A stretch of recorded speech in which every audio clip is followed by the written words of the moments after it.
Lead Boxing Truth. So you have Canelo Alvarez versus Jermell Charlo press conference. And today's Thursday. Getting ready. Well, up early. Went to the gym. Ironing my daughter's shirt right now. Getting her ready for school. And I took a look at the press conference. And to me, the press conference showed two things. It showed that the respect that Jermell Charlo has for Canelo, and the respect that Canelo has for Jermell. And a lot of people, I guess, they were expecting Jermell Charlo to really go on a rant like he normally does, But I see that Jermell Charlo, and I've been seeing it. He has respect for Canelo. He has respect for Canelo.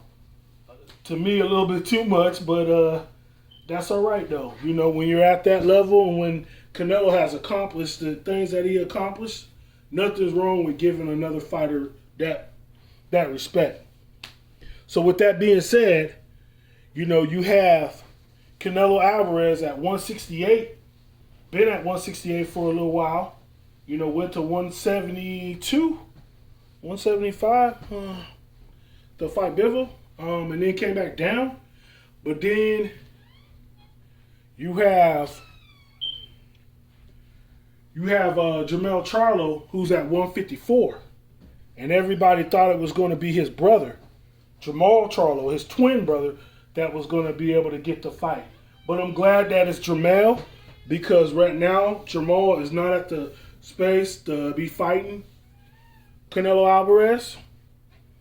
He's just getting over a divorce, and he's been going through a lot of mental issues. So he's got to take time aside and, get that fixed and evaluated and get a couple fights in, I believe, before he can fight Canelo, if that's possible. Because the writers I already know have Canelo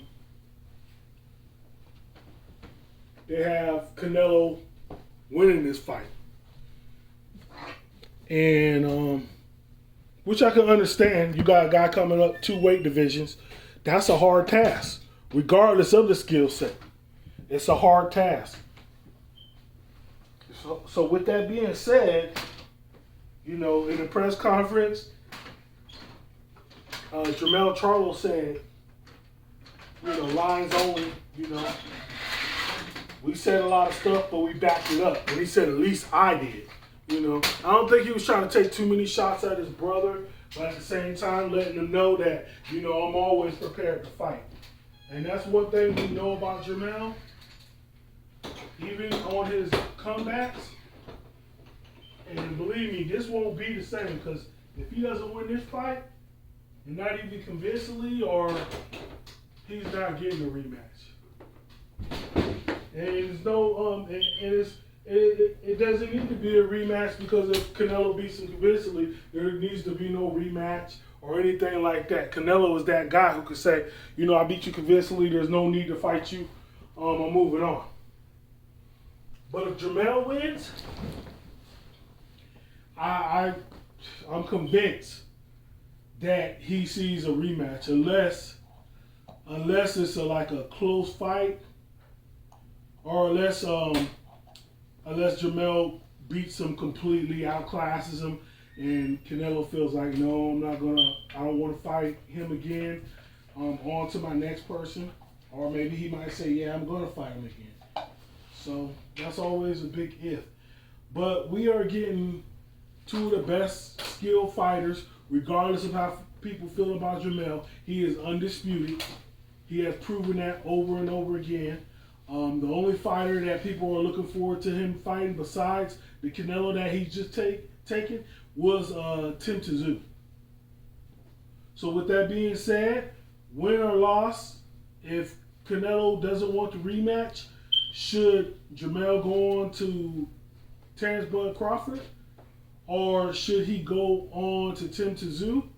Or if Canelo wins the fight, do you feel that Canelo should go on to David Benavidez, or the winner of the David Benavidez fight?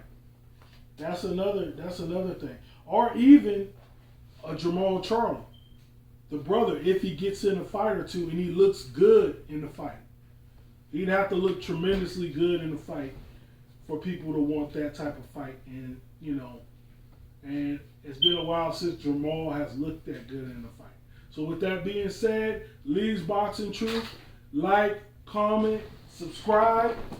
And if you're feeling my videos, tell a friend to subscribe. Help this channel grow.